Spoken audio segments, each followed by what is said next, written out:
துஷ்டரை கண்டால் தூர விலகு. இப்படி ஒரு பழமொழி உண்டு. எதுக்காக இப்படி சொல்லி வச்சாங்க?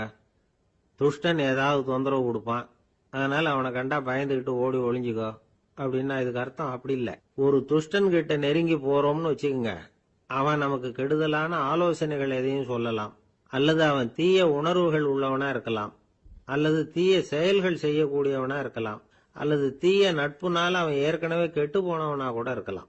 இப்படிப்பட்டவனை நெருங்கி போனா அவனோட பாதிப்பு நமக்கும் வந்துடும். அதனால விலகி போ அப்படின்னு சொல்றாங்க. இதையே கொஞ்சம் விவரமா இப்ப பாப்போமே. இப்ப இந்த துஷ்டர்களை 4 வகையா பிரிக்கிறாங்க. இந்த 4 வகைக்கும் உதாரணம் வேணும்னா வேற எங்கேயும் போக வேண்டியதில்லை, மகாபாரதத்தை பார்த்தாவே போதும். அதுல இந்த 4 வகையான தீயோரும் வர்றாங்க. முதல் வகைக்கு உதாரணம் சகுனி. இவன் மனசுல எப்பவும் தீய எண்ணங்கள் தான் நிறைஞ்சி இருக்கும். கனவுல கூட தீய ஆலோசனைகள். யாராவது ஒருத்தர் நல்லபடியா வாழ்ந்தா அதை இவனால சகிச்சுக்க முடியாது. இப்படிப்பட்டவனோட நெருங்கிய தொடர்பு துரியோதனனுக்கு கிடைச்சது. துரியோதனன் எப்படின்னா அவன் ஏற்கனவே தீய காரியங்கள் செய்யறதுக்கு தயங்காதவன். அப்படிப்பட்டவனுக்கு தீய போதனைகள் செய்யறதுக்கு சகுனி உதவுனான். இந்த 2 பேரோட சகவாசம் இன்னொருத்தனுக்கு கிடைச்சது. அவன் யாருன்னா துச்சாதனன்.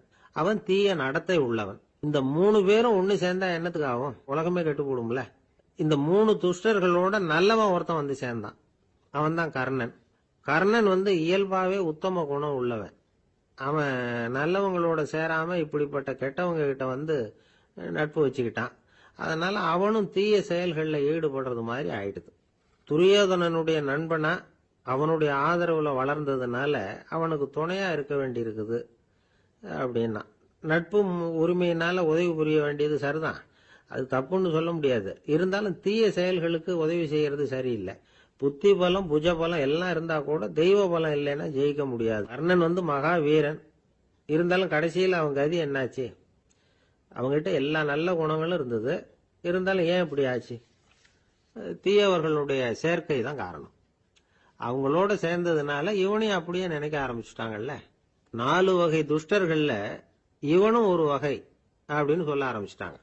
அதாவது தீய ஆலோசனைக்கு சகுனி, தீய உணர்வுகளுக்கு துரியோதனன், தீய செய்கைக்கு துச்சாதனன், தீய நட்புக்கு கர்ணன். இப்படி உதாரணம் ஆயிட்டான். அதனாலதான் துஷ்டரை கண்டால் தூர விலகு அப்படின்னு சொன்னாங்க. அது புராண காலம். இப்பெல்லாம் நிலைமை கொஞ்சம் வேற விதமா இருக்குது.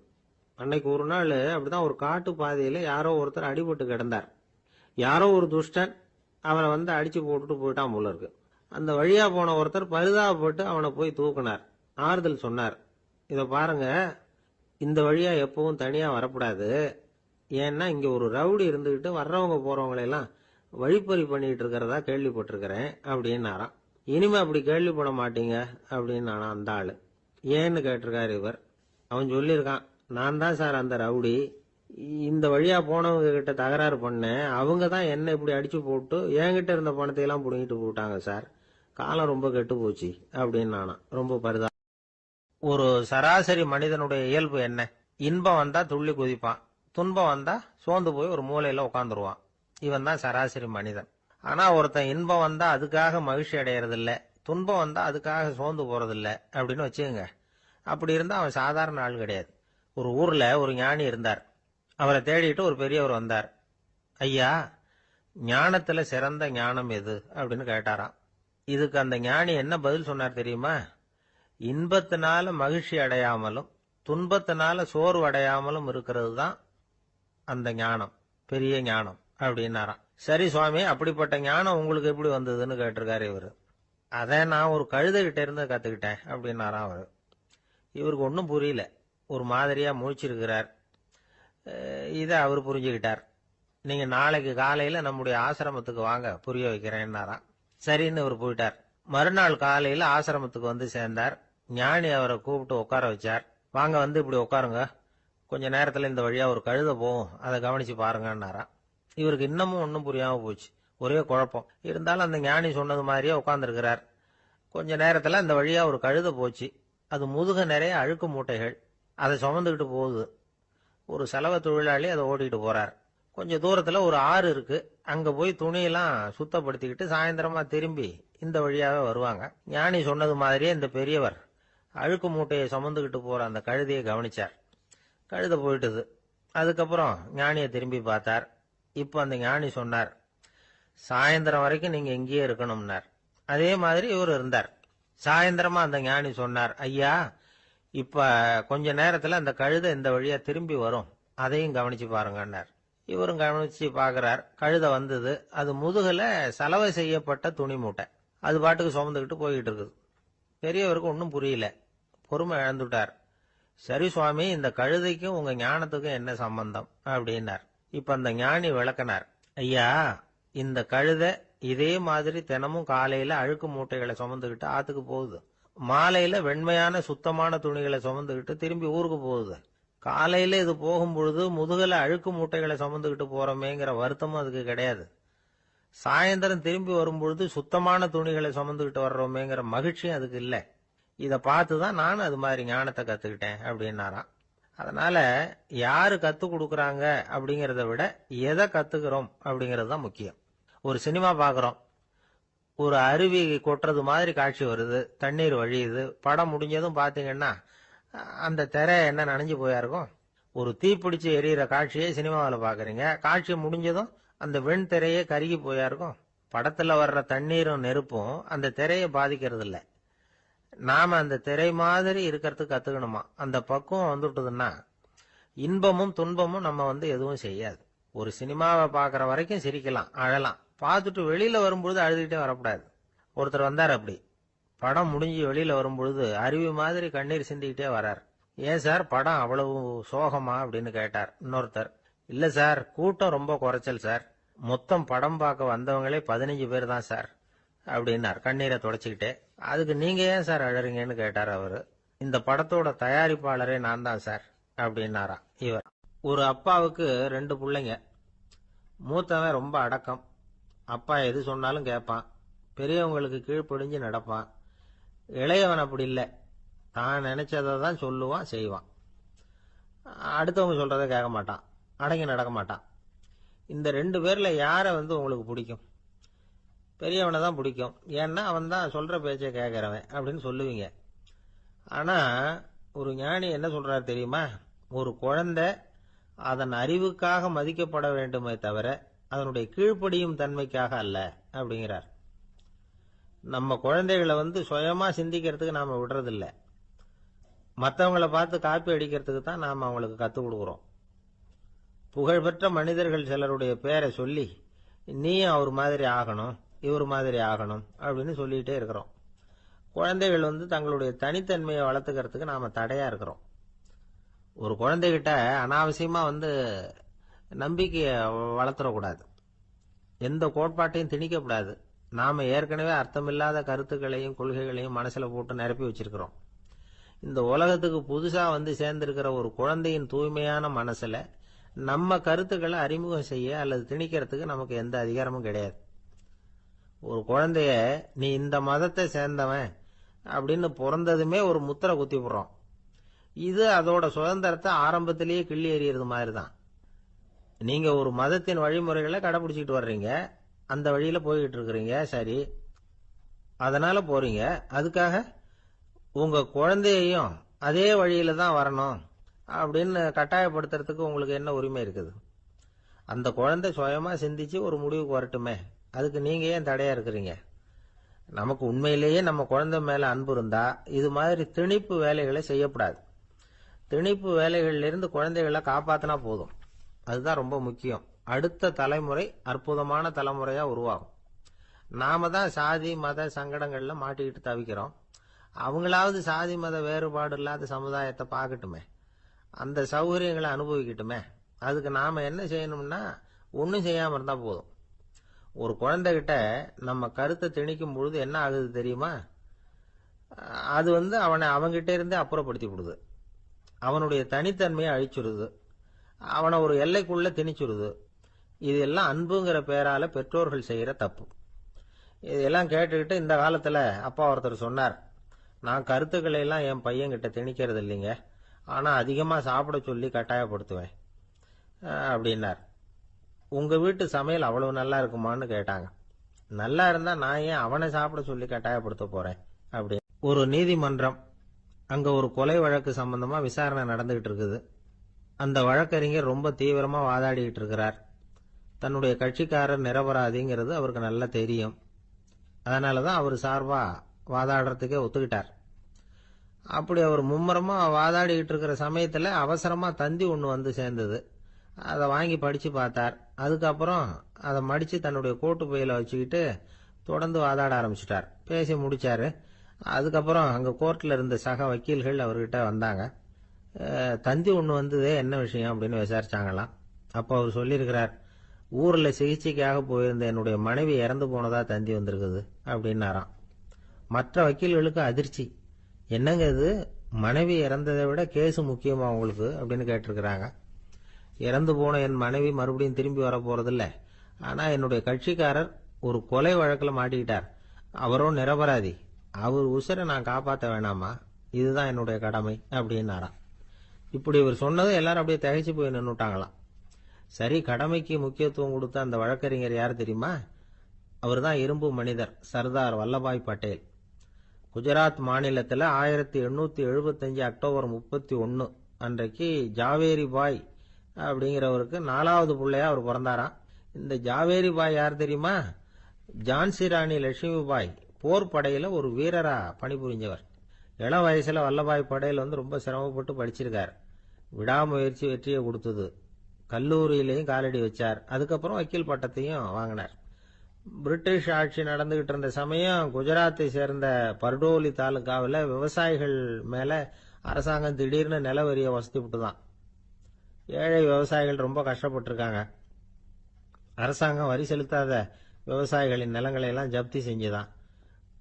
அரசாங்கத்தை எதிர்க்கிறவங்களை எல்லாம் கைது பண்ணி சிறையில அடைச்சுட்டாங்களாம். சில பேர் வீடு வாசல் ஆடு மாட்டையெல்லாம் வித்து கூட வரி கட்ட வேண்டிய நிலைமைக்கு ஆளாயிட்டாங்க. வழக்கறிஞர் வல்லபாய் படேல் நில வரியை உடனே ரத்து பண்ணணும் அப்படின்னு பம்பாய் கவர்னருக்கு ஒரு கடிதம் எழுதினார். எந்த பலனும் இல்லை. உடனே எல்லா விவசாயிகளையும் அணி திரட்டினார். அதுக்கு தானே தலைமை தாங்கினார். சத்தியாகிரகம் நடத்தினார். அந்த பகுதியில் எந்த வேலையும் நடக்கல. வேற வழி இல்லை. ஆட்சியாளர்கள் உடனே வரியை ரத்து பண்ணாங்க. சிறையில் இருந்தவங்களெல்லாம் வெளில விட்டாங்க. 1928 ஆகஸ்ட் 6 சர்க்காருக்கும் விவசாயிகளுக்கும் இடையில ஒரு உடன்பாடு ஏற்பட்டது. அதுக்கப்புறம் தான் நிலைமை சரியா போச்சான்.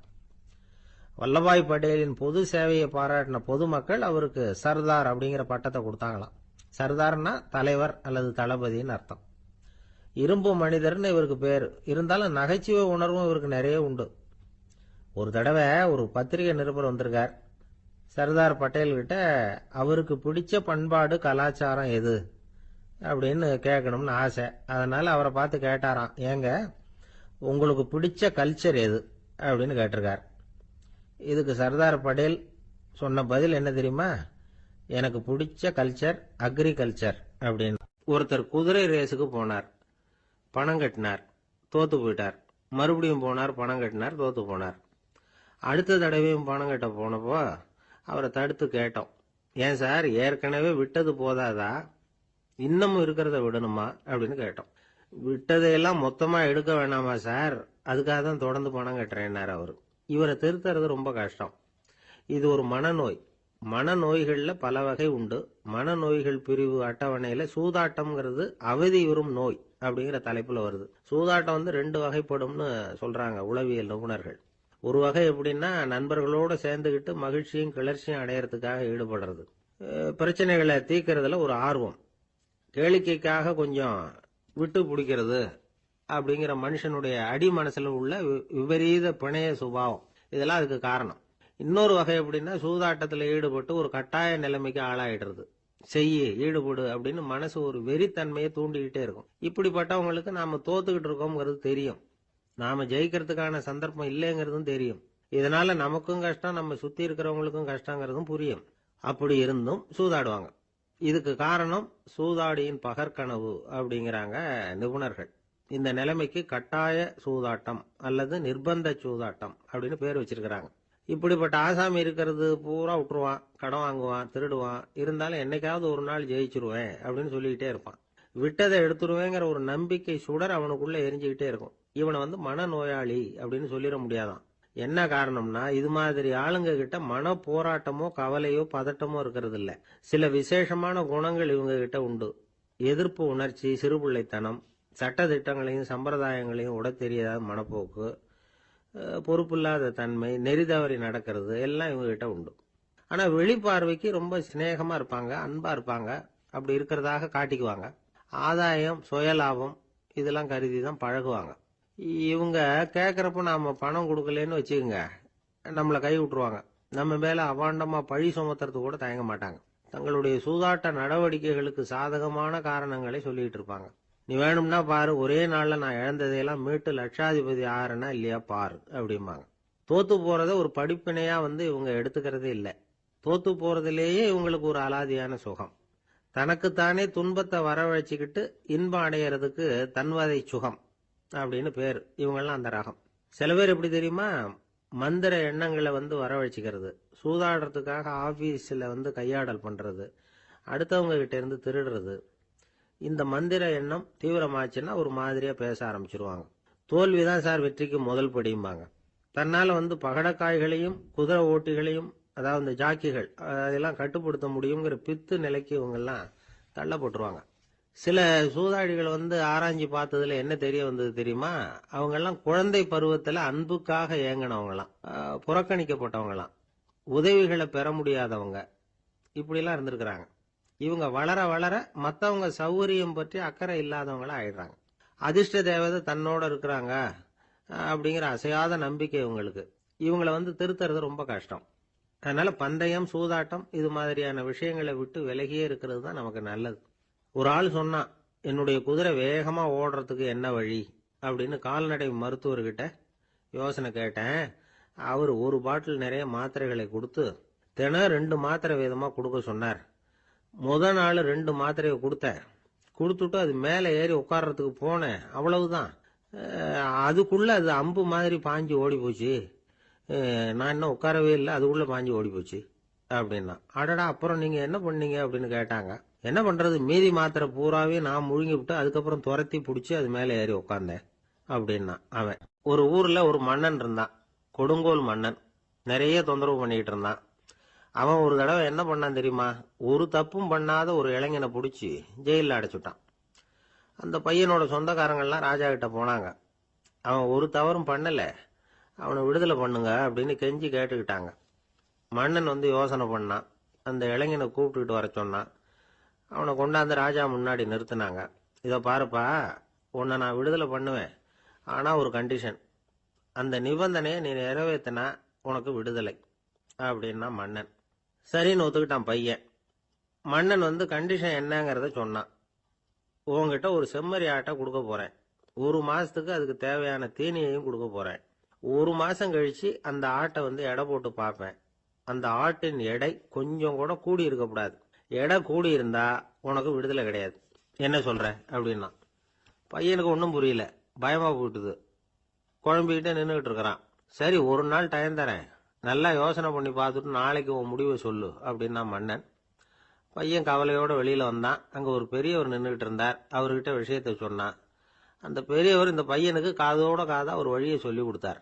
அதை கேட்டதும் பையன் மறுபடியும் மன்னன் முன்னாடி நின்னா, உங்க நிபந்தனையை ஏத்துக்கிறேன்னு சொன்னான். மன்னன் ஒரு ஆட்டுக்குட்டியையும் அதுக்கு 1 மாசத்துக்கு தேவைப்படுற தீவனத்தையும் கொடுக்கும்படியா உத்தரவு போட்டான். கொடுத்தாங்க, ஓடிட்டு போயிட்டான். 1 மாசம் தினமும் தவறாம அந்த தீவனத்தை ஆட்டுக்குட்டிக்கு போட்டுக்கிட்டு இருக்கிறான். 1 மாசம் கழிச்சு அந்த ஆட்டை அரண்மனைக்கு ஓட்டிக்கிட்டு போனான். மன்னன் அதை எடை போட்டு பார்க்கறான், எடை கூடவே இல்லை, அப்படியே தான் இருக்குது. உடனே போட்ட நிபந்தனைப்படி அந்த இளைஞனை விடுதலை பண்ணிவிட்டான். சரி, ஆட்டுக்கு எடை கூடாம இருக்கிறதுக்கு அந்த பெரியவர் சொல்லி கொடுத்த யோசனை என்ன அப்படின்னா, அது வேற ஒண்ணும் இல்லை. அந்த ஆட்டுக்கு எதிரில் அது கண்ணுல படுற மாதிரி ஒரு ஓநாயை கட்டி போட சொன்னார். அவ்வளவுதான். ஆட்டுக்கு ஓநாய்ங்கிறது பிறவி பகை. ஓநாயை பார்த்தா ஆடு நடுங்க ஆரம்பிச்சிரும், அவ்வளவு பயம். தினமும் அந்த ஆடு பயந்துகிட்டே தீனி சாப்பிட்டது, எடை கூடல. அதுதான் ரகசியம். இது சின்ன பிள்ளைங்களுக்கான ஒரு கதை. இதுல இருந்து தெரிஞ்சுக்க வேண்டிய உண்மை என்னன்னா, நாமெல்லாம் சாப்பிடுறப்ப மனசும் உடம்பும் அமைதியா இருக்கணும். அப்பதான் அது உடம்புல ஒட்டும். அவசரத்திலையும் பயத்திலையும் சாப்பிட்டா அது சரியா ஜீரணம் ஆகாது. இன்னொரு ராஜா இருந்தார். அவரும் ஒரு இளைஞனை ஜெயிலில் அடைச்சு விட்டார். விடுதலை பண்ணணும்னா ஒரு கண்டிஷன்னார். என்னன்னு கேட்டான். ஒரு ஆட்டுக்குட்டியை அவன் முன்னாடி கொண்டாந்து நிறுத்துவேன், நீ அதுகிட்ட ஒரு கேள்வி கேட்கணும், அதுக்கு சரியான பதிலை சொல்லணும். அப்படி செஞ்சுட்டா உனக்கு விடுதலைன்னார். இளைஞன் யோசனை பண்ணி பார்த்தான். சரின்னு ஒத்துக்கிட்டான். அது பிரகாரமே ஆட்டுக்குட்டிய பதில் சொல்ல வச்சுட்டான். என்ன நடந்தது தெரியுமா? ஆட்டுக்குட்டியை கொண்டாந்து நிறுத்தினாங்க. இவன் மெதுவா அதுகிட்ட போனான். அது காதுகிட்ட போய் ஏப்ரலுக்கு அடுத்த மாசம் என்ன மாசம்னு கேட்டான். அது உடனே மேன்னு கத்திச்சு. இவன் விடுதலை ஆயிட்டு. இந்த உலகமே ஒரு நாடக மேடை, நாம எல்லாரும் நடிகர்கள். இது ஞானிகள் சொல்றது. இது ஒரு பக்கம் இருக்கட்டும். இந்த உலகத்துக்குள்ள எத்தனையோ நாடக மேடைகள், எத்தனையோ நடிகர்கள், எத்தனையோ நாடகங்கள், இதெல்லாம் எப்படி ஆரம்பமாச்சு? அதுதான் இன்னைக்கு தகவல். அதாவது ஆதி மனிதன் பேச ஆரம்பிக்கிறதுக்கு முன்னாடி சைகையாலேயே எல்லாத்தையும் சொல்லிட்டு இருந்தான். அதனால அப்பவே நடிப்பு ஆரம்பமாயிட்டுது.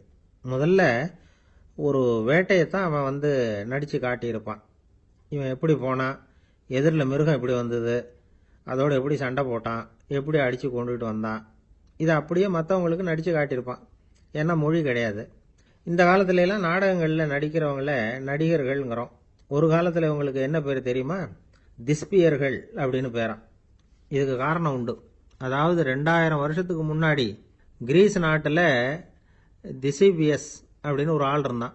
அவன் ஒரு பெரிய நாடக கலைஞன். அவன் சில இளைஞர்களை சேர்த்துக்கிட்டான், பயிற்சி கொடுத்தான், நாடக குழுவை உருவாக்கினான். நடிகர்களையும் நாடகத்துக்கு தேவையான பொருள்களையும் ஏற்றிக்கிட்டு போகிறதுக்கு ஒரு வண்டியையும் தயார் பண்ணான். அந்த வண்டியிலேயே அவன் கிரேக்க நாடு பூராவும் சுற்றினான். ஊர் ஊராக நாடகம் போட்டான். ஒரு ஊருக்கு போனதும் அங்கே நாடகம் நடத்த தியேட்டர் இருக்கா அப்படிங்கன்னெல்லாம் பார்க்கறது இல்லை அவன். ஏன்னா அப்போலாம் தியேட்டர்னா என்னென்னு தெரியாது. நாடகம்னா அது ஒரு மூடிய கொட்டைக்குள்ளே தான் நடத்தணுங்கிறது அப்போ யாருக்குமே தோணலை. இந்த வண்டி போகும், அதுவே ஒரு பகுதி, அப்படியே ஒரு மேடை மாதிரி விரிச்சிக்கும். அதில் ஏறி நின்றுக்கிட்டு நாடகத்தை நடித்து காட்டுவாங்களாம். மக்கள்லாம் எதிரில் தரையில் உட்காந்து அதை பார்த்துக்கிட்டு இருக்கிறது. உலகத்தின் முதல் நடமாடும் தியேட்டர் இதுதானா. இந்த திசிபியஸ் தான் முதலாக உலகத்தில் நாடகம்ங்கிற பொழுதுபோக்கை நடத்தி காட்டினவன் அப்படின்னு சொல்கிறாங்க. அவன் சொந்தமாக நாடகம் எழுதுனா, நடித்தான், நாடகத்தை இயக்கினான். அதனால தான் அவனை first man of the theatre அப்படின்னு சொல்லுவாங்க. அவன் தான் நாடக மேடையின் முன்னோடி. கிரேக்கர் காலத்திலேயே நாடக ஆசிரியர்கள், நடிகர்கள், ரசிகர்கள் இவங்கெல்லாம் உருவாயிட்டாங்களாம்.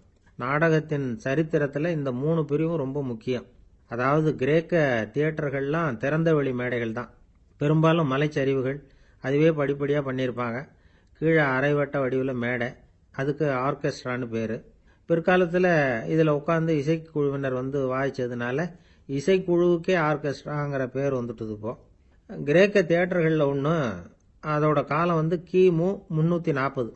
அதை இன்னமும் பாதுகாத்து வச்சிருக்கிறாங்களாம். எபிடாரஸ் அப்படிங்கிற இடத்துல அது இருக்குதான். இன்னமும் அந்த தியேட்டரை பயன்படுத்திக்கிட்டு வர்றாங்களாம். சிறந்த கிரேக்க நாடகங்கள்லாம் அங்கே நடிக்கிறாங்களாம். ஆரம்ப காலத்திலேயே கட்டணம் கிடையாது. அப்புறம் பின்னாடி தான் நுழைவு கட்டணம்லாம் அப்படியே வந்துட்டு தான். நடிகர்கள் பளபளப்பான ஆடைகள் உடுத்தியிருப்பாங்களாம். இந்த குதிகால் உயர்ந்த காலணிகள் போட்டிருப்பாங்களாம். இதெல்லாம் பழைய குறிப்புகள். பலவிதமான உருவங்களில் மாஸ்க் அப்படின்னு சொல்லப்படுற முகமூடி. அதனால் ஒரே நடிகர் பல வேடங்களில் நடிக்கிறது உண்டான். ஆரம்பத்தில் பெண் நடிகர்கள் கிடையாது, எல்லாம் ஆண் நடிகர்கள் தான். ரோமானியர்கள் தான் முதல் நிரந்தர நாடக மேடையை கட்டினவங்க. அதுதான் முதல் தியேட்டர். கிமு 1048 காலகட்டத்தில் பாம்பிங்கிற நகரத்தில் அதை கட்டியிருக்கிறாங்களாம். கிரேக்க ரோமானிய தியேட்டர்களின் அடிப்படையிலேயே இந்த இத்தாலிய வடிவ அமைப்பாளர்கள் இந்த குதிரை லாட வடிவில் ஒரு ஆடிட்டோரியத்தை உருவாக்கினாங்களாம். இப்படி அதை பற்றி நிறைய தகவல் இருக்குது. 1576 லண்டனில் இந்த வின்ஸ்பர்ரி, அப்புறம் இந்த பில்ட்ஸில், அப்புறம் ஜேம்ஸ் இப்படிங்கிற ஒரு முயற்சியால் தான் இங்கிலாந்தில் முதல் தியேட்டர் உருவாச்சான். அப்படி ஒருத்தர் இருந்தாராம். உலக நாடக மேடையின் வரலாறு இதுதான். அதாவது இப்பெல்லாம் அறிவியல் வளர்ச்சி அதிகமாயிட்டுது. திரைப்படம், தொலைக்காட்சி எல்லாம் வந்தாச்சு. ஒவ்வொரு வீடுமே ஒரு குட்டி தியேட்டர் மாதிரி ஆயிட்டுது. தொலைக்காட்சி முன்னாடி உட்காந்து எழுந்திருக்கவே மனசு வர்றதில்லை. ஒரு அம்மா ஒரு மனோதத்துவ டாக்டரை தேடிட்டு வந்தாங்களாம் இந்த காலத்தில். டாக்டர், எங்கள் வீட்டுக்காரர் எப்போ பார்த்தாலும் டிவி முன்னாடி உட்காந்துக்கிட்டு அதையே வெறிச்சு பார்த்துக்கிட்டு இருக்கிறார், உத்து பார்த்துக்கிட்டு இருக்கார், எனக்கு சந்தேகமாக இருக்குன்னாங்களாம். இது மனக்கோளாறு இல்லைங்க, ஆர்வ கோளாறு, அவ்வளவுதான், இதுக்காக பயப்படாதீங்கன்னாராம் டாக்டர். அப்படி இல்லை டாக்டர், டிவி ஓடும் பொழுதும் நாம் எல்லாம் அதை பார்க்குறோம் சரி, ஆனால் அவர் அப்படி இல்லை, டிவியை நிறுத்தினதுக்கு அப்புறமும் அதையே உத்து பார்த்துட்டு உட்காந்துருக்கிறார், அதனால தான் சந்தேகப்பட்டு உங்ககிட்ட வந்தேன் அப்படின்னாங்களாம். கணவன் மனைவி அன்பா இருக்கணும், ஒருத்தர் ஒருத்தர் நல்லா புரிஞ்சுக்கணும், விட்டு கொடுக்குற மனப்பான்மை வேணும், அதுதான் ஒரு நல்ல குடும்பம். இன்னைக்கு பல குடும்பங்களில் அர்த்தமில்லாத சண்டைகள் தான் அதிகம். கிராமப்புறங்களில் வேடிக்கையாக ஒரு கதை சொல்லுவாங்க. ஒரு ஊரில் ஒரு ஆள் இருந்தான், வேலை வெட்டி இல்லாமல் சும்மாவே இருந்தான். அவனுக்கு கல்யாணம் பண்ணி வச்சாங்களாம். மனைவி சேர்ந்தா. சும்மாவே உட்காந்துருக்கிறியே, ஏதாவது சம்பாதிக்கிற வழியை பாரு அப்படின்னு இருக்கா. அதுக்கு தான் யோசனை பண்ணிட்டு இருக்கிறேன், ஒரு அருமையான ஐடியா அப்படின்னு நானா. என்ன அது சொல்லு அப்படின்னு இருக்கா அவ. ஒரு ஆட்டுக்குட்டி வாங்க போறேன்னு இருக்கான். அதை வாங்கி என்ன பண்ண போறேன்னா, அந்த குட்டி வளரும், பெருசாகும், அதுக்கப்புறம் அது நிறைய குட்டி போடும் அப்படின்னு இருக்கான். சரி, அப்புறம் அப்புறம் என்ன, அதையெல்லாம் சந்தையில் கொண்டுட்டு போய் விற்றுவிட்டு அந்த காசுக்கு ஒரு எருவு மாடு வாங்கலாம். சரி, அது எதுக்கு? எருவு மாடு நிறைய பால் கொடுக்கும், அதை கொண்டுகிட்டு போய் பால் பண்ணையில் கொடுப்பேன், அல்லது நானே விற்றுருவேன், கை நிறைய காசு கிடைக்கும். அதுக்கப்புறம் ஒரு பசுமாடு வாங்குவேன், பாலையும் விற்கலாம், நாமளும் காய் போட்டு சாப்பிட்லாம், இப்படிலாம் சொல்லியிருக்கான். அப்போ அந்த பொண்ணு சொல்லிச்சான், அடுத்த தெருவில் இருக்கிற எங்கள் அம்மா வீட்டுக்கும் கொஞ்சம் பால் கொடுத்து அனுப்பலாம் அப்படின்ட்டுருக்கா அந்த பொண்ணு. இந்த இடத்துல கணவனுக்கு கோவம் வந்துட்டுது. அது எப்படி உங்கள் அம்மா வீட்டுக்கு எதுக்கு கொடுக்கணும், அதெல்லாம் முடியாதுன்றிருக்கான். இந்த இடத்துல சண்டை ஆரம்பமாயிட்டுது. கொஞ்ச நேரத்தில் 2 பேரும் சத்தம் போட ஆரம்பிச்சுட்டாங்க. கடுமையான சண்டை நடக்கிறத பக்கத்து வீட்டுக்காரன் காதில் வாங்கினான். அவன் ஓடியாந்தான். அவனுக்கு தெரியும், வாங்காத மாட்டுக்காக இப்படி சண்டை போட்டுக்கிட்டு இருக்கிறாங்கிறது அவனுக்கு புரியும். அவன் ஓடி வந்து சொன்னான், ஏண்டா உன்னோட பசுமாட்டை ஒழுங்கா கட்டி போடக்கூடாதான்னு இருக்கான். என்னடா சொல்றேன்னா இவன், உன் மாடு என் தோட்டத்தில் வந்து மேய்ஞ்சுட்டுது, பயிரெல்லாம் நாசமாயிட்டுது, 10,000 ரூபா அளவுக்கு சேதம், அதை வாங்கிட்டு போறதுக்கு தான் வந்தேன், குடுறா 10,000 நானா. இவன் அரண்டு போயிட்டான். அப்புறம் சொன்னான், டே நான் இன்னும் மாடே வாங்கலையே, அதுக்குள்ள அது வந்து எப்படிடா உன் தோட்டத்தில் மேயும், என்னடா உளர்றேன்னு இருக்கான். நீ தாண்டா இப்போ உளறிக்கிட்டு இருக்க, மாடே வாங்கலை, அதுக்குள்ள எப்படிடா வந்து உன்னுடைய மனைவி அவங்க அம்மா வீட்டுக்கு பால் கொடுத்து அனுப்ப முடியும் அப்படின்னு அவன் கேட்டானா. நம்மளுக்கு இப்பதான் புத்தி வந்துதான், அர்த்தமே இல்லாத சண்டை போட்டுக்கிட்டு இருக்கிறோம் அப்படிங்கிறத அவன் புரிஞ்சுக்கிட்டானான். இது நம்ம முன்னோர்கள் சொல்லி இருக்கிற ஒரு கதை. சண்டையில தான் அர்த்தம் இல்லையே தவிர கதையில் அர்த்தம் உண்டு. அதாவது இல்லாத விஷயங்களுக்காக சண்டை போட்டுக்கிட்டு இல்லறத்தை வீணாக்கிக்கிட்டு இருக்கிற மனிதர்கள் இன்றைக்கு நிறைய பேர் இருக்கிறாங்க. ஒருத்தன் தன்னுடைய மனைவியை பத்தி மாமனார்கிட்ட புகார் சொன்னானா, மாமா உங்க பொண்ணு அர்த்தமில்லாத சண்டை போடுறா, எதுக்கு எடுத்தாலும் எடுத்தெறிஞ்சு பேசுறா அப்படின்னு இருக்கான். நீ எப்படி மாப்பிள்ளை அதை சமாளிக்கிற அப்படின்னு கேட்டிருக்காரு அவரு. அவ எடுத்தெறியறது என் மேல படாம ஒதுங்கி நின்னுக்கிறேன் அப்படின்னு நானா. நமக்கு முன்னாடி நமக்கு வேண்டிய ஒருத்தர் ஒரு கிளாஸ்ல நமக்கு பழச்சாறு கொண்டாந்து வைக்கிறாருன்னு வச்சுங்க. உடனே நாம என்ன பண்ணுவோம், எடுத்து கிடுகிடுன்னு சாப்பிட்ருவோம் அடுத்தவங்க யாரும் வர்றதுக்குள்ள. அதை விட்டுட்டு அதை கொண்டாந்து வச்சவர்கிட்டயே அதோட விலை என்ன அப்படி இப்படின்னு நான் கேட்டுக்கிட்டு இருப்போம். நாம கேட்க மாட்டோம். ஆனா காந்திஜி அப்படி கேட்டாராம். எப்ப தெரியுமா, 1935. அந்த வருஷம் மே மாசத்துல ஒரு நாள் காந்திஜி டெல்லியில இருக்கிறார். அப்ப அவருக்கு 2 டம்ளர் மாம்பழச்சாறு கொண்டாந்து கொடுக்குறாங்க. அதை வாங்குறார். இதோட விலை என்ன அப்படின்னு கேட்டார் காந்திஜி. யாருக்கிட்ட கேட்டாருன்னா மனுபென் காந்தி கிட்ட கேட்கிறார். அவங்க தான் கொண்டாந்து கொடுக்குறாங்க. காந்திஜிக்கு உதவி செய்யறதுக்காக அவர் கூடவே இருந்தவங்க அவங்க கிட்ட தான் கேட்கிறார். காந்திஜி சும்மா வேடிக்கைக்காக இப்படி கேட்கிறாருன்னு நினைச்சுட்டாங்க அந்த அம்மா. அதுவும் இல்லாம அதோட விலையை கேட்டா காந்திஜி நிச்சயமா அதை சாப்பிட மாட்டார் அப்படிங்கிற பயம் வேற. அதனால அந்த அம்மா பதில் எதுவும் சொல்லாம கம்முன்னு இருந்துட்டாங்க. கொஞ்ச நேரம் ஆச்சு. அந்த பழச்சாறு வச்ச இடத்துல அப்படியே இருக்குது, வச்ச இடத்துல வச்சபடியே இருக்கு. காந்திஜி அதை சாப்பிடவே இல்லை. மனுபென் காந்தி பார்த்தாங்க. மெதுவா காந்திஜி கிட்ட போய் அதை சாப்பிடுங்களேன் அப்படின்னாங்க. பழச்சாறு விலை என்னன்னு கேட்டேன், அதுக்கு பதில் இல்லை. அது முதல் தப்பு. பதிலை எதிர்பார்த்திருந்தும் அதை பத்தி விசாரிக்கல, அது 2வது தப்பு. இப்படி 2 தப்புகளை பண்ணிவிட்டு என்கிட்ட வந்து இதை சாப்பிடுங்கன்னு சொன்னா அது எப்படி அப்படின்னு கேட்டாராம் காந்திஜி. மனுபென் காந்தி என்ன சொல்றதுன்னு தெரியாம திகைச்சு போய் நின்றுகிட்டு இருந்தாங்க.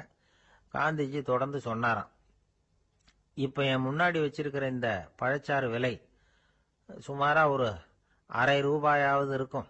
அது அந்த காலத்து மதிப்பு. இந்த பழச்சாறு இல்லாம கூட என்னால இருக்க முடியும். ஆனா அவசியமான பொருள்களை வாங்கறதுக்கு கூட சக்தி இல்லாத மக்கள் இந்த நாட்டில் நிறைய பேர் இருக்கிறாங்க. அப்படி இருக்கிறப்போ எனக்கு என்னத்துக்கு இந்த விலை உயர்ந்த பானம்? இதை இப்போ நான் சாப்பிட்டா என் உடம்பு வேணும்னா ஆரோக்கியமாகலாம், ஆனா என் மனசு அமைதி அடையாது. எனக்கு என்னுடைய உடல் ஆரோக்கியத்தை விட மன ஆரோக்கியம் தான் முக்கியம். அதனால இதை நான் சாப்பிட மாட்டேன், எடுத்துட்டு போயிடு அப்படின்னாராம். அந்த சமயத்துல ஒரு அகதி பொண்ணு 2 குழந்தைகளோட காந்திஜியை பார்க்கறதுக்காக வந்தது. வணக்கம் சொல்லிச்சு. காந்திஜி உடனே தனக்கு முன்னாடி இருந்த பழச்சாற்றை எடுத்து அந்த பொண்ணுகிட்டையும் குழந்தைகள்கிட்டையும் கொடுத்து சாப்பிட சொன்னார். அவங்க அதை வாங்கி ரொம்ப சந்தோஷத்தோட சாப்பிட்டாங்களாம். அதை பார்த்த காந்திஜி முகத்துல ஒரு புன்னகை, ஒரு பரவசம், ஒரு திருப்தி. அவர் மனசு நிறைஞ்சிருந்தது. அப்போ அவர் சொன்னாராம், ஆண்டவன் எனக்கு எப்பவும் சரியான சமயத்துல கை கொடுப்பாருங்கிறது அதுக்கு இதுதான் அத்தாட்சி. நான் ஒரு இக்கட்டான சூழ்நிலையில இருக்கிறப்ப கூட கடவுளின் கருணையால அந்த சூழ்நிலை என்னை பாதிக்கல.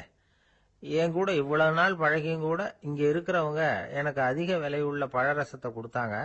ஆனா சரியான நேரத்துல அதை சாப்பிட வேண்டியவங்களை என்கிட்ட அனுப்பி வச்சு என்ன சந்தோஷப்படுத்தினார் கடவுள், அவருக்கு நன்றி அப்படின்னாராம் மகாத்மா காந்தி. உடல் ஆரோக்கியத்தை விட மன ஆரோக்கியம்தான் எனக்கு முக்கியம்னு சொன்னார் பாருங்க. அதை நாம எல்லாரும் மனப்பூர்வமா இன்னைக்கு சிந்திச்சு பார்க்கணும். இந்த காலத்துல எல்லாரும் அப்படியா நினைக்கிறாங்க? எனக்கு தெரிஞ்ச ஒருத்தர் இருந்தார். தினமும் காலையில ஒரு காபி சாப்பிட உட்கார்ற நேரத்துல பக்கத்து வீட்டுக்காரர் வந்து சேருவார் கரெக்டா.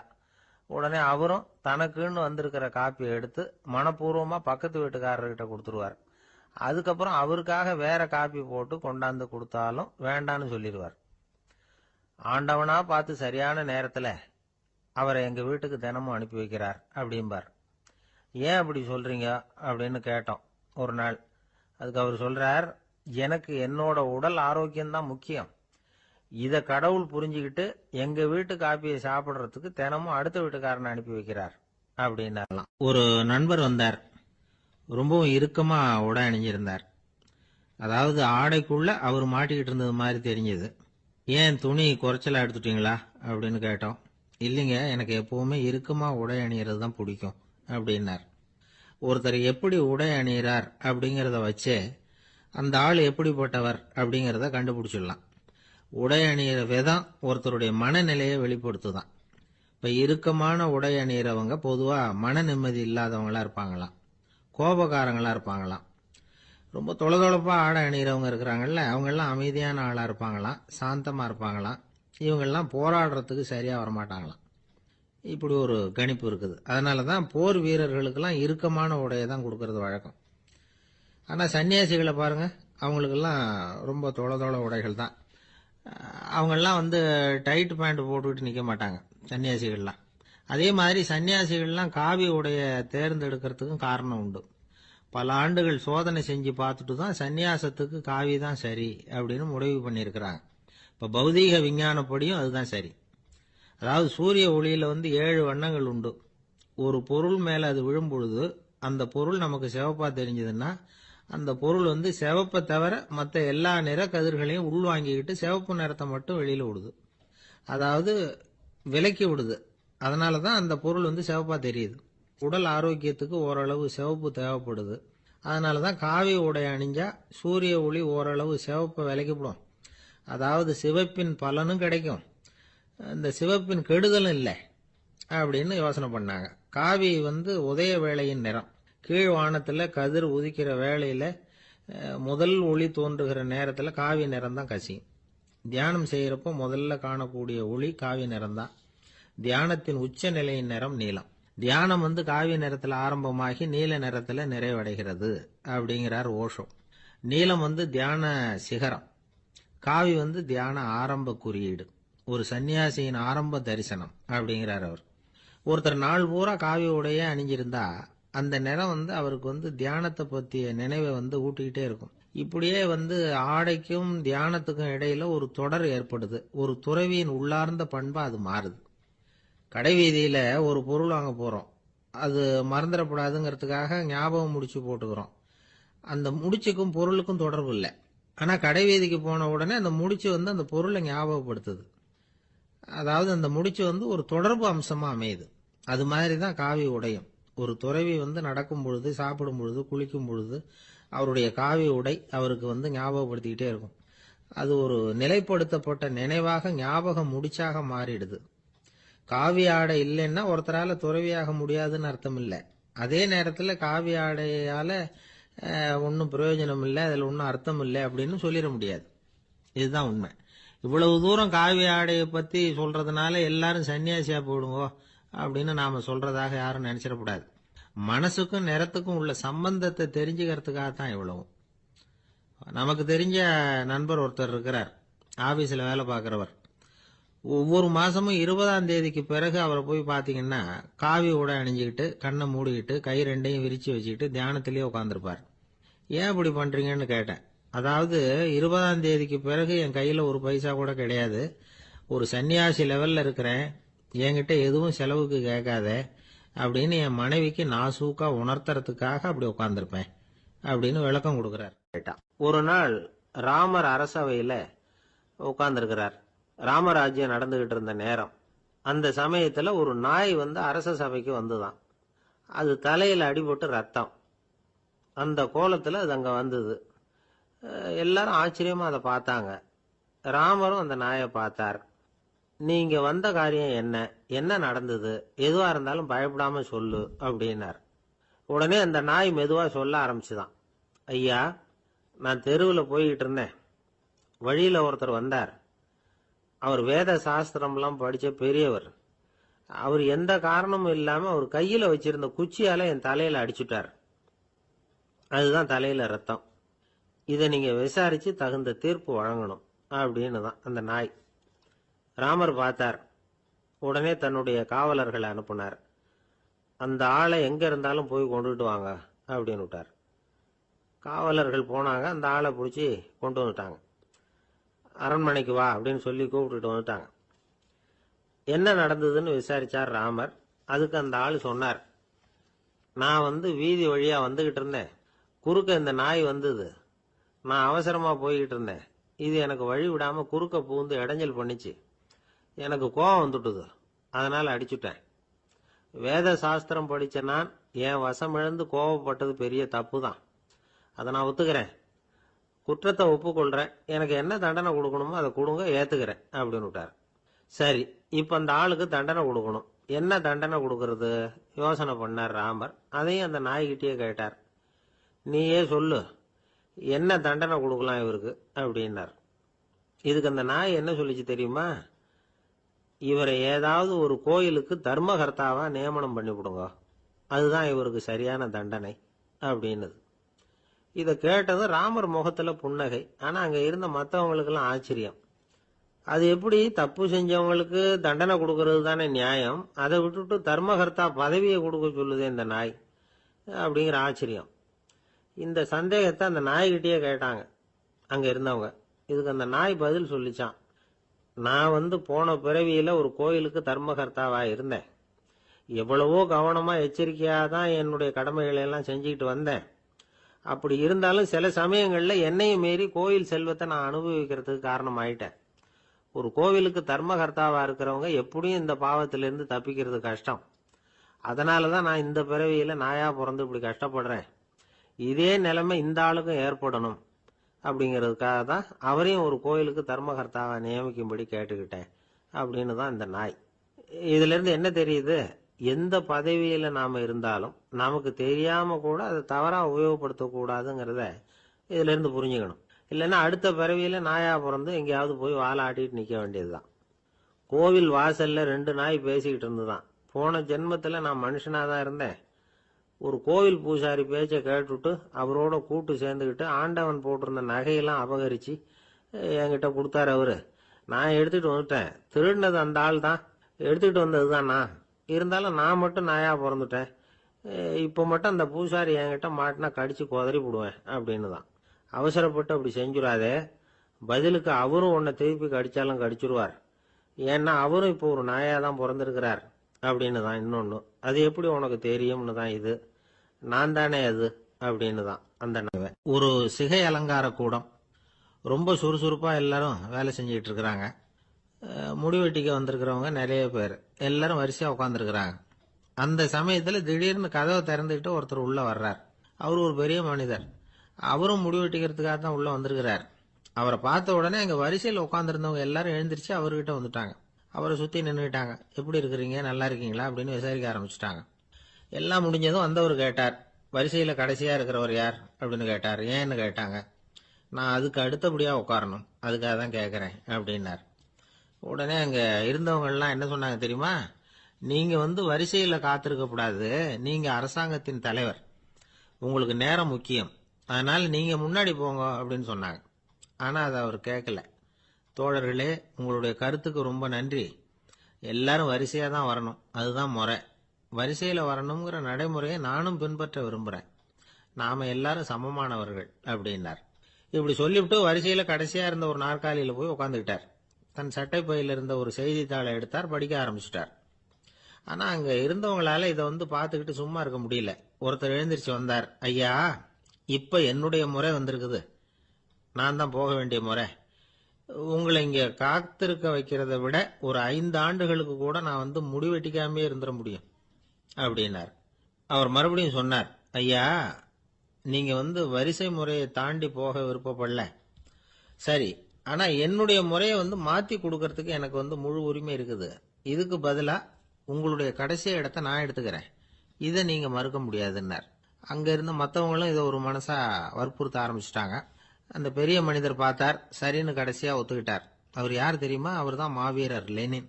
ரஷ்யாவில் கிரெம்ளின் சிகை அலங்கார கூடத்துல தான் இது நடந்தது. எல்லாரும் இந்நாட்டு மன்னர்கள்னு வாயளவுல பேசுறதுல என்ன பிரயோஜனம்?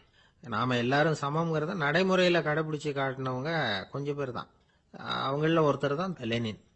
வரிசையில் நின்று வர்றதுங்கிறது ஒரு சிறந்த பண்பு, உயர்ந்த பண்பு.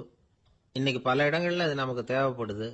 ஒரு ரேஷன் கடைவாசல், கடை திறக்கிறதுக்கு முன்னாடியே எல்லாரும் வரிசையில் நின்றுட்டாங்க. கடைசியா வந்த ஒருத்தர் கியூவில் முன்னாடி போறதுக்கு முயற்சி பண்றார். ஏற்கனவே நின்றுட்டு இருக்கிறவங்க அவரை முன்னாடி போறதுக்கு விட மாட்டேங்கிறாங்க. கடைசியா போய் நில்லையா அப்படின்னு எல்லாரும் கத்துறாங்க. அது அவர் காதுல வாங்கல. முண்டி அடிச்சுக்கிட்டு முன்னாடி போறதுக்கே முயற்சி பண்ணிட்டு இருக்கிறார்.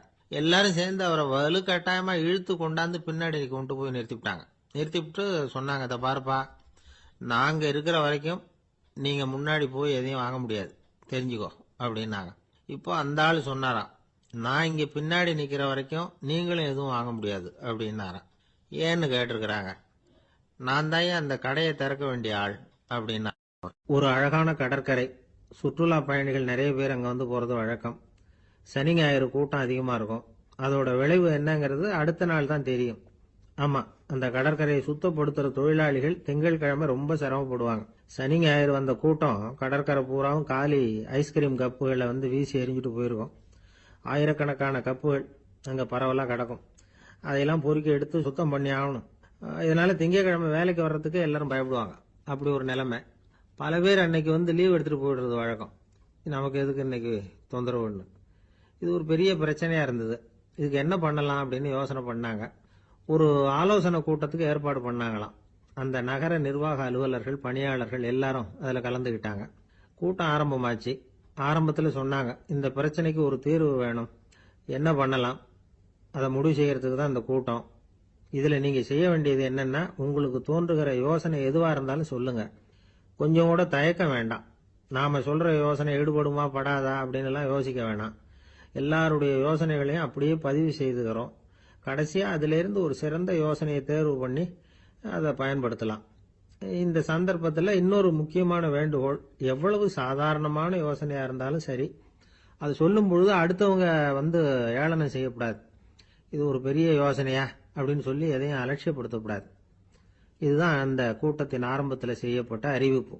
உடனே அந்த கூட்டத்தில் இருந்தவங்க ஆளுக்கு ஒரு யோசனை சொல்ல ஆரம்பிச்சாங்க. ஒருத்தர் எழுந்திருச்சார், இங்க வர்ற சுற்றுலா பயணிகள் கிட்ட ஆளுக்கு $10 ஒரு டெபாசிட் மாதிரி வைப்பு பணமா வாங்கிக்கணும். காலி ஐஸ்கிரீம் கப்பை திருப்பி கொடுத்தா அந்த பணத்தை திருப்பி கொடுத்துடலாம். இப்படி ஒரு ஏற்பாடு பண்ணிட்டா கப்புகளை தேடி பொறுக்கிட்டு இருக்க வேண்டியதில்லை, எல்லாம் ஒரே இடத்துக்கு சேர்ந்துரும்.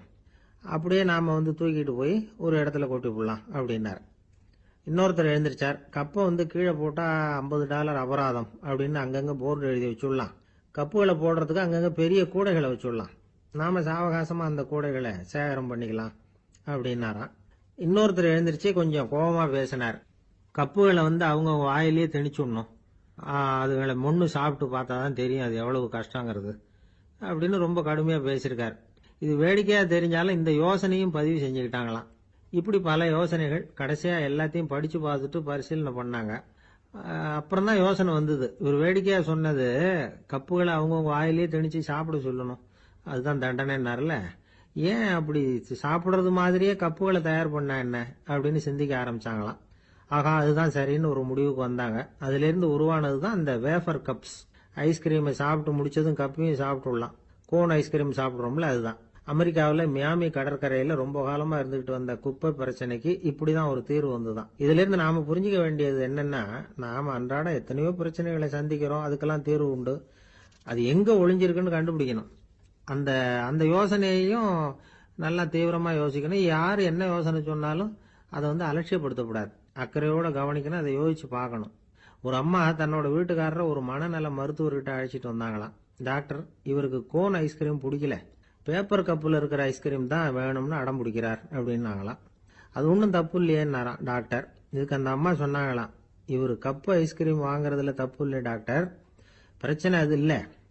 அப்புறம் வேற என்னன்னு கேட்டிருக்காரு. வாங்கினதும் ஐஸ்கிரீமை கீழே கொட்டிவிட்டு அந்த பேப்பர் கப்பை மட்டும் விரும்பி சாப்பிடுறார், அதனால தான் உங்ககிட்ட அழைச்சிட்டு வந்தேன் அப்படின்னு. வாழ்க்கையில சில சந்தர்ப்பங்கள்ல நாம சில அவமானங்களை சந்திச்சே தீர வேண்டியிருக்கு. என்ன பண்றது, காலம் அப்படி. அவமானப்படுறவங்க உடனே அடங்கி போயிடுறது தான் உலக வழக்கம். அவமானப்பட்டா உடனே சீறி எழறவங்களும் உண்டு. ஆனா அதையே ஒரு சவாலா எடுத்துக்கிட்டு முன்னுக்கு வர்றவங்களும் சில பேர் இருக்கிறாங்க. அவங்க ரொம்ப அபூர்வம். இன்னைக்கு மனோதத்துவ நிபுணர்கள்லாம் என்ன சொல்றாங்க தெரியுமா? அவமானப்பட்டுட்டா உடனே அடங்கி போயிடக்கூடாதான்.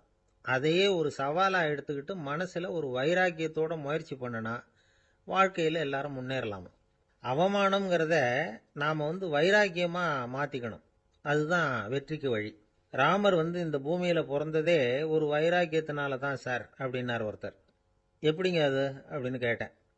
அவர் சொன்னார், தசரதருக்கு ராமர் குழந்தையா பிறக்கணும், அப்பதான் இங்க இருக்கிற கஷ்டங்கள்லாம் நீங்கும் அப்படின்னு சர்வ லோகமும் எதிர்பார்த்துக்கிட்டு இருக்குது. ஆனா அவர் எப்போ பிறப்பார் அப்படின்னு யாருக்கும் தெரியல. அந்த காரியம் சீக்கிரம் நடக்கணுமே, அதுக்கு என்ன பண்றது? நாரதர் வந்தார் ஒரு நாள் தசரதரை தேடி. தசரதா, உனக்கு ஒரு செய்தி தெரியுமான்னு ஆரம்பிச்சார். அவர் எப்பவும் இப்படித்தானே ஆரம்பிக்கிறது வழக்கம். என்ன விஷயம்னு கேட்டார் தசரதர். தசரதா, நீ அடிக்கடி உன்னோட தேர்ல ஏறிக்கிட்டு தேவலோகத்துக்கு போற, அங்க போற வர்ற எல்லாம் பண்ணிட்டு இருக்க, எல்லாம் சரி. தேவலோகத்திலையும் உன்னை நல்லபடியா தான் வரவேற்கிறாங்க. தேவேந்திரன் உன்னை பிரியமா அழைச்சிட்டு போய் தன்னுடைய அரியாசனத்திலேயே தனக்கு பக்கத்திலேயே உட்கார வைக்கிறான்.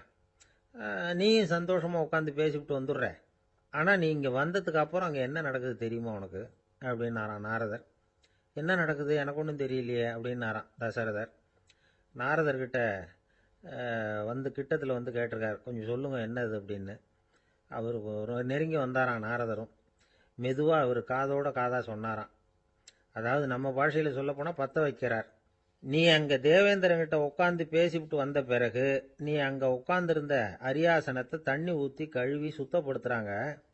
நீ என்ன அந்த அளவுக்கு சுத்தம் இல்லாத ஆளா, தினம் குளிக்காமையா இருக்கிற அப்படின்னாராம். தசரதருக்கு இது ரொம்ப அவமானமா போயிட்டுது.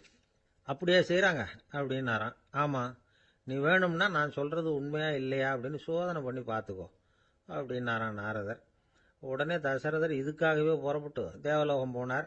அங்க வழக்கம் போலவே இவரை கூப்பிட்டு உட்கார வச்சு பேசிக்கிட்டு இருந்தான் தேவேந்திரன். கொஞ்ச நேரம் பேசிக்கிட்டு இருந்துட்டு சரி நான் கிளம்புறேன்னு புறப்பட்டார். சரி, அவனும் வாசல் வரைக்கும் வழி அனுப்பி வச்சுட்டு உள்ள போயிட்டான். தசரதர் வெளியில கொஞ்ச நேரம் மறைஞ்சு இருந்துட்டு மெதுவா உள்ள எட்டி பார்த்தார் என்ன நடக்குதுன்னு. நாரதர் சொன்னது உண்மைதான். தசரதர் உட்கார்ந்திருந்த ஆசனத்தை அங்க 2 தேவர்கள் கழுவி சுத்தப்படுத்திக்கிட்டு இருக்கிறாங்க. தசரதரால இதை தாங்கிக்க முடியல. அவருக்கு ரொம்ப அவமானமா போச்சு. நேரா கிடுகிடுன்னு தேவேந்திரங்கிட்டே போனார். நான் உட்கார்ந்திருந்த இருக்கையே சுத்தம் பண்றியே, நான் என்ன அந்த அளவுக்கு பாவியா அப்படின்னு கேட்டார். ரொம்ப கோபமா கேட்டார்.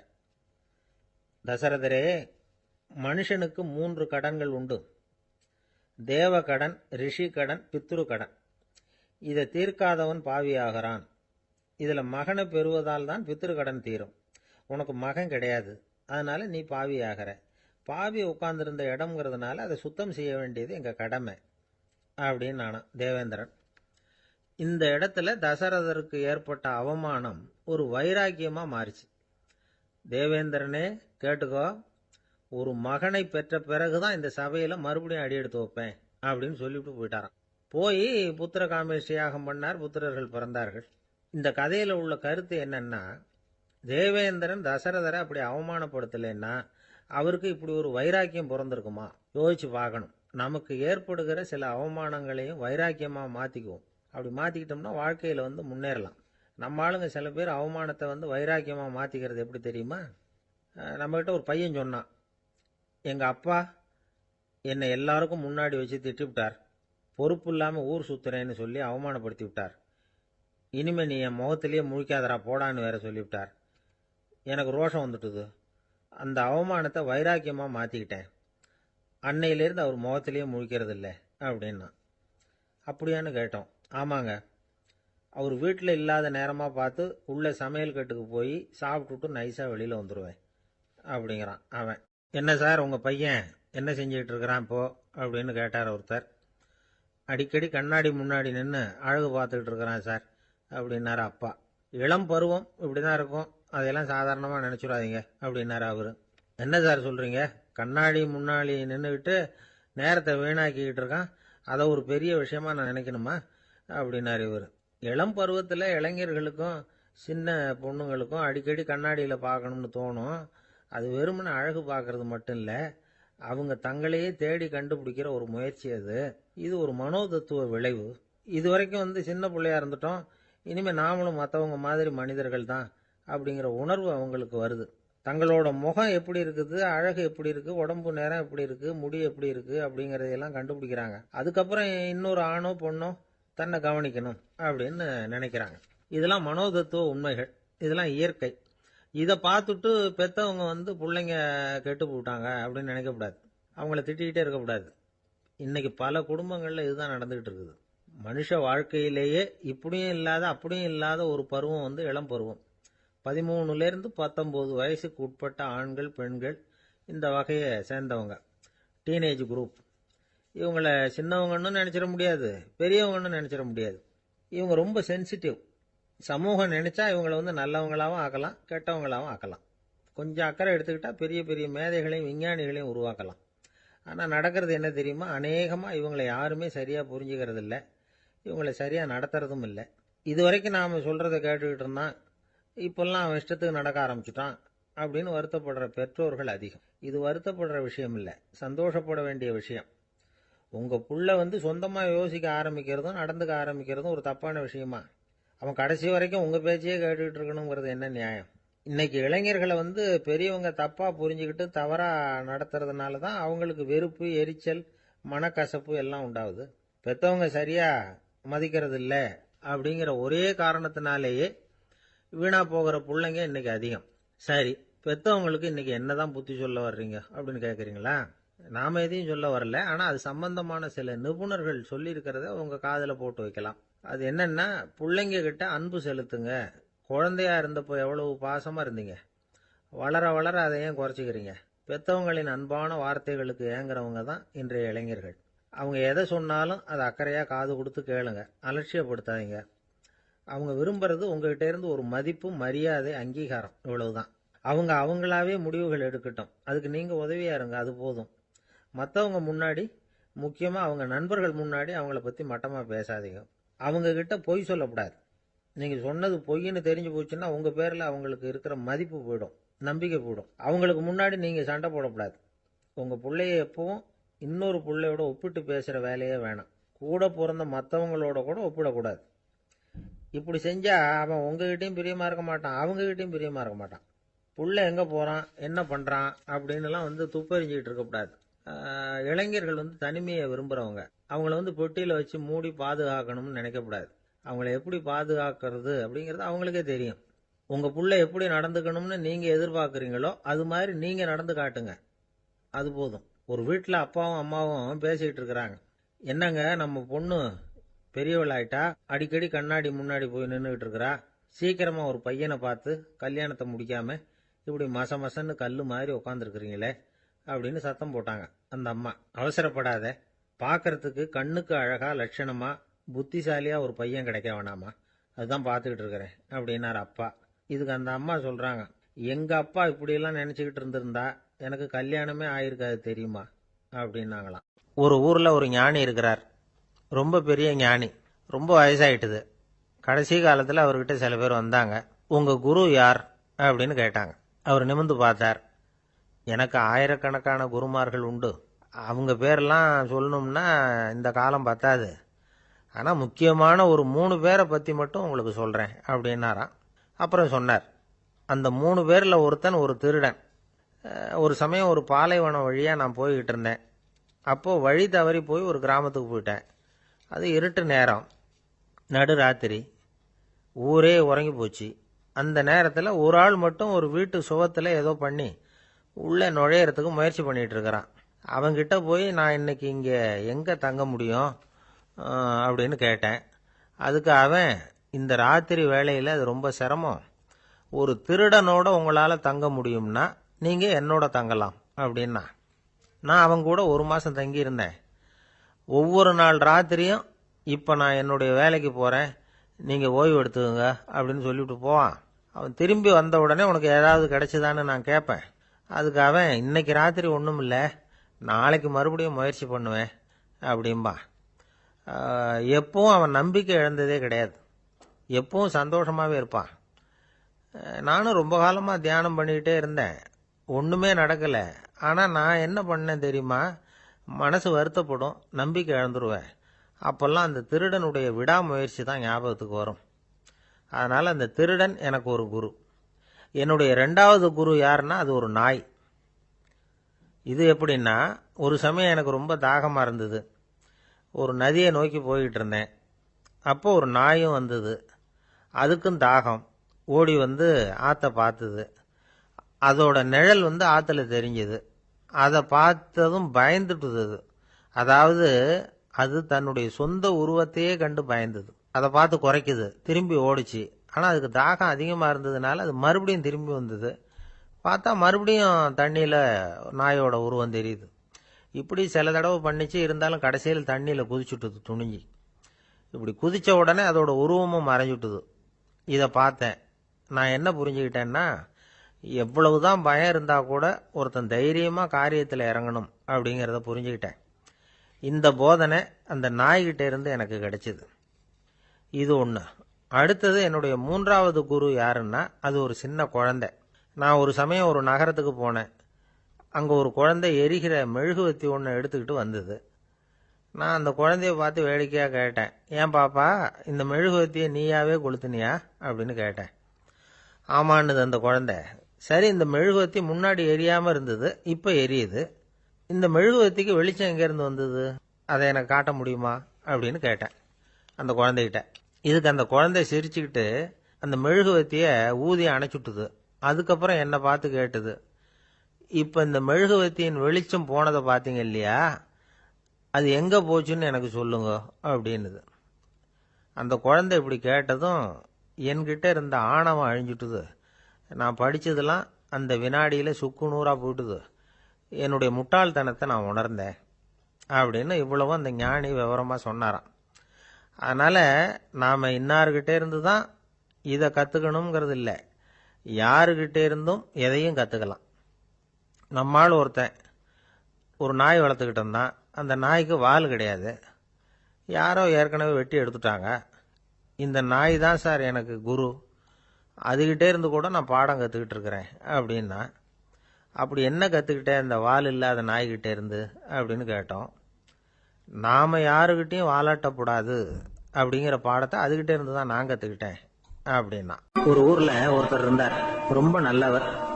யாருக்காவது ஏதாவது கொடுத்துக்கிட்டே இருப்பார், கொடையாளி. தினமும் யாராவது ஒருத்தருக்கு ஏதாவது கொடுக்கலன்னா அவருக்கு தூக்கம் வராது. அப்படி ஒரு பழக்கம். அது மட்டும் இல்லை, அவர் கொடுக்கறது அடுத்தவங்களுக்கு தெரியாது, அவ்வளவு ரகசியமாக அதை கொடுப்பார். வலது கை கொடுக்கறது இடது கைக்கு தெரியக்கூடாதுன்னு சொல்லுவாங்கல்ல, அது மாதிரி அவர். ஒரு நாள் ராத்திரி அவர் ஏற்கனவே தயாராக கட்டி வச்சிருந்த பணம் முடிச்ச கையில் எடுத்துக்கிட்டு வீட்டை விட்டு வெளியில் வந்தார். தெருவில் இறங்கி நடந்தார். இன்னைக்கு யாருக்கு தர்மம் செய்யறது அப்படின்னு யோசனை பண்ணிட்டு இருட்டில் நடந்து வந்துகிட்டு இருக்கிறார். யாரோ ஒருத்தர் எதிரில் வர்றது மாதிரி தெரிஞ்சுது. உடனே அவர் கிட்ட போனார். தன்கிட்ட இருந்த பணம் முடிச்சு அவசரமா அவர் கையில் திணிச்சுட்டு திரும்பி வந்துட்டார். அப்பாடா, ஒரு வழியா யாருக்கும் தெரியாம இன்னைக்கு தர்மம் பண்ணியாச்சு அப்படிங்கிற மகிழ்ச்சி, மன நிறைவு அவர் முகத்துல. நிம்மதியா தூங்கினார். அப்புறம் எழுந்திரிச்சார். மறுநாள் காலையில ஊரு பூரா ஒரே பேச்சு. என்ன பேச்சுன்னா, நேற்று ராத்திரி ஒரு திருடன் கையில யாரோ பணத்தை கொடுத்துட்டு போயிருக்கிறாங்க அப்படின்னு எல்லாரும் பேசிக்கிட்டு இருக்கிறாங்க. இதை கேள்விப்பட்டதும் அந்த பெரியவருக்கு ரொம்ப வருத்தமா போச்சு. அடடா, போயும் போயும் ஒரு திருடனுக்கா உதவி பண்ணியிருக்கிறோம், பிரயோஜனம் இல்லாம போட்டுதே அப்படின்னு நினைச்சார். சரி, இன்னைக்கும் யாருக்காவது உதவி பண்ணணும் அப்படின்னு முடிவு பண்ணினார். ராத்திரி நேரம் வந்தது. இவர் வழக்கம் போல தெருவில் இறங்கி நடந்தார். கையில பணம் முடிச்சு. எதிரில் ஒரு பெண் உருவம் மங்கலா தெரிஞ்சது.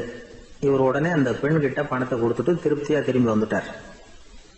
மறுநாள் காலையில ஊர் பூரா என்ன பேசிக்கிட்டாங்க தெரியுமா? நேற்று ராத்திரி நெறி தவறி நடக்கிற ஒரு பெண்ணின் கையில யாரோ பணத்தை வச்சுட்டு போயிருக்கிறாங்க அப்படின்னு எல்லாரும் பேசிக்கிறாங்க. அடடா, இன்னைக்கும் தவறுதலா நடந்து போச்சு அப்படின்னு ஒரு வருத்தப்பட்டார்.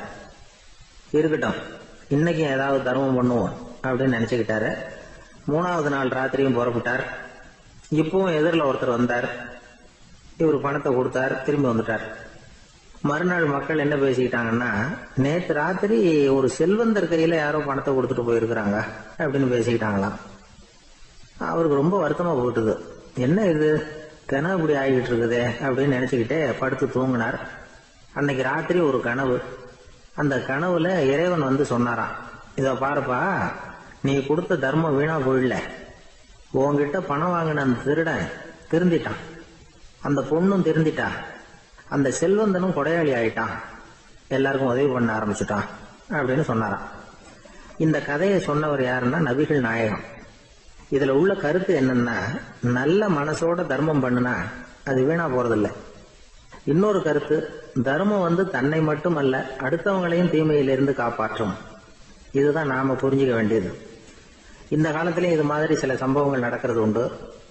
ஒரு பெரியவர் இருட்டில் நடந்து வந்துகிட்டு இருந்தாரு. எதிரில் வந்த ஒருத்தன் வலுக்கட்டாயமா ஒரு கையை பிடிச்சி ஒரு பண முடிப்பை கொடுத்து வச்சுக்க சொல்லிவிட்டு விலகி போயிட்டான். பெரியவருக்கு ஆச்சரியம், இந்த காலத்திலயும் இப்படி வலது கை கொடுக்கறது இடது கைக்கு தெரியக்கூடாதுன்னு நினைக்கிற கொடையாளிகள் உண்டு போல இருக்கு அப்படின்னு யோசனை பண்ணிக்கிட்டே நடந்தார். கொஞ்ச தூரம் போயிருப்பாரு. அதுக்குள்ள அதே ஆள் திரும்பி வந்தான். கொடுத்த பண முடிப்பை திருப்பி கொடுங்க அப்படின்னு கேட்டு வாங்கிட்டான். இவருக்கு ஒன்றும் புரியல. ஏன் இப்படி பண்றேன்னார். அது ஒண்ணும் இல்லைங்க, கொஞ்ச நேரம் இதை உங்ககிட்ட கொடுத்து வச்சிருந்தேன், அவ்வளவுதான் அப்படின்னா. ஏன்னு கேட்டார்.